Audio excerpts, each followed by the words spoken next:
بسم اللہ الرحمن الرحیم۔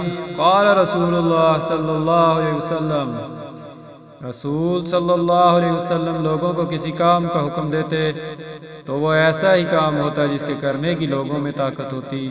اس پر صحابہ رضی اللہ عنہم نے عرض کیا، یا رسول اللہ، ہم لوگ تو آپ جیسے نہیں ہیں، آپ تو معصوم ہیں اور آپ کی اللہ پاک نے اگلی پچھلی سب لغزشیں معاف فرما دی ہیں، اس لیے ہمیں اپنے سے کچھ زیادہ عبادت کرنے کا حکم فرمائیے۔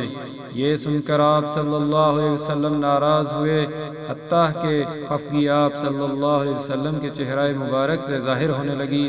پھر فرمایا کہ بے شک میں تم سب سے زیادہ اللہ سے ڈرتا ہوں اور تم سب سے زیادہ اسے جانتا ہوں، پس تم مجھ سے بڑھ کر عبادت نہیں کر سکتے۔